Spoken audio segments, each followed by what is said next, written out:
The art of creation, so common in music, dance and theater, has a lot to tell us about what we commonly view as mistakes. Let me tell you a story. When a trumpet player starts a jazz solo, she is working within certain parameters and heads in a general direction, even if she may not know where it would lead. So that will depend on the energy of the moment and her ability to inspire and move the audience. This is the nature of stringing notes together in a whole new way, inventing a song, as it were. So the secret is to live the moment, letting the unexpected happen, so it can then be transformed and ultimately absorbed within the piece being created. Building something from that experience and making mistakes is, unfortunately, a necessary and powerful lesson in all creative and innovative endeavors.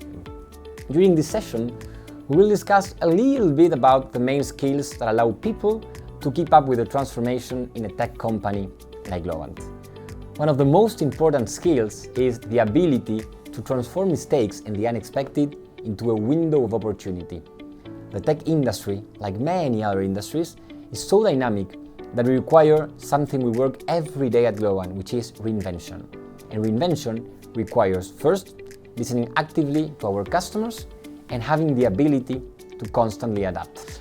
And on top of that, you know it, we need to innovate and disrupt things. And to innovate, we have to be creative, be open to new ideas, swap experiences, create new standards, and challenge constantly ourselves to acquire new knowledge. Easy to say, I know, tough to put it in practice, and far away from our comfort zone. And in our way to achieve it, we can make some mistakes. Well, let me reflect a little bit. We never make mistakes, do we? So, one personal trait for success that is rarely mentioned is resilience in the face of error, in the face of problems associated with unplanned situation.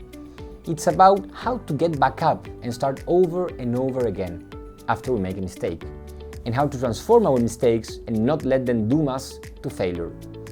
Some say that an error becomes a failure when we don't learn from it. So, how can we transform an error into something useful? And let me start with only one thing. To fail, yes, unfortunately, it's unavoidable. Look at the world's greatest athletes. They fell left and right. Tennis player serving to the net, soccer players accidentally pass the ball to their team, and basketball players shoot, and yes, they miss. But they are great at learning from their errors and train hard to avoid repeating them, right? They look at their mistakes, even watching it over and over again on the screen, understanding if it was a tactical error, or if something unexpected occurred, or if they were pressured or even tricked into making it. Whatever the case, that's what helps them progress as athletes and as a team. In our business, and like many other businesses, there are many occasions where we put a ton of energy into bulletproofing our projects against the unexpected and against any possible issue. When you are coming up with an idea, it's rarely perfect. So, the world is unpredictable and there are always things we can't foresee. Things change quickly and your project could cease to be relevant. So don't waste any time. Time is key, and that's why I always recommend putting together an MVP, which is a minimum viable product, to later test it and learn from it.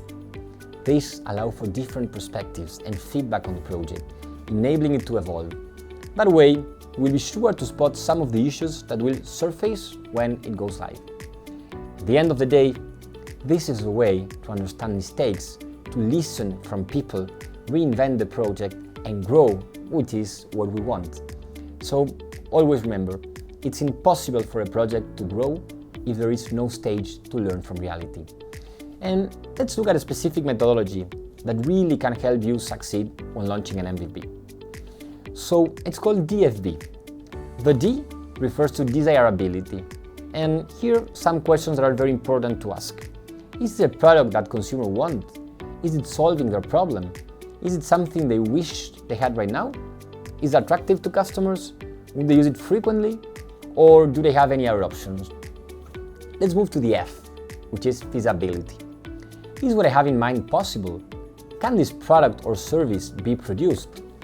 Do we have the talent and the resources to launch this innovation? And finally, the V, which refers to viability. Do we have the right business model in place? Can we have a financially successful business with that solution? All these questions will help you to measure, and remember that word, measure, and understand if what you are planning could add value or not. Sometimes I know it could be really frustrating to feel you're wasting your time and not finding the right solution. However, and as mentioned before, it's unavoidable. And often, sharing our experience does us good. Frustration only gets worse if we keep it inside ourselves instead of looking to our peers and team for support. And if you have the chance to be a team leader, the first things you need to do is build a safe space where mistakes can be made, ensuring every team member feels respected in the team. That's the only way to make room for learning. So you need to ask powerful questions and ensure everyone has a voice. Different experience your team members can bring are critical. And we need a team that is creative and diverse and that can boost different perspectives that can enable new opportunities. Even when frustration strikes, it's important to keep our team in the learning zone. Apathy and anxiety, we know, are the worst possible outcomes. So we want our team to feel motivated and challenged. And for that to happen, we need to change the way we look at a concept that unfortunately, and even more today, has a lot of bad press, which is uncertainty. Uncertainty is the other paradigm we must change. In a world that is constantly evolving, it's logical for us to experience more uncertainty than we did some years back. Yet, a feeling of uncertainty also indicates we are building something new, traveling to unfamiliar path, so exciting that part, or putting things together in a novel and different way. Plus, there is the contextual factors. We don't know how the market will change, and that adds a layer of anxiety. But what if we take a different approach to anxiety, to uncertainty, and look at it as it could be the first necessary step toward an innovative project? Anyone who has built a successful business has suffered uncertainty. And at Globant, we know a lot about it. We were born in Argentina, then we scaled to the world. Imagine what we went through. And imagine the person who thinks for the first time, what if I put some glasses and see everything in 3 dimensions? Quite disruptive, right? He didn't know if this was actually possible or not. He had to go through uncertainty about that moment of thinking and rethinking things while constantly asking, is this going to work? What if things don't work the way I planned? What if this isn't as reliable as I thought? So you have to go through fear and focus on the task at hand, because it also gives you the room to think about other opportunities. For example, some companies leveraged the change the pandemic brought, and some others didn't.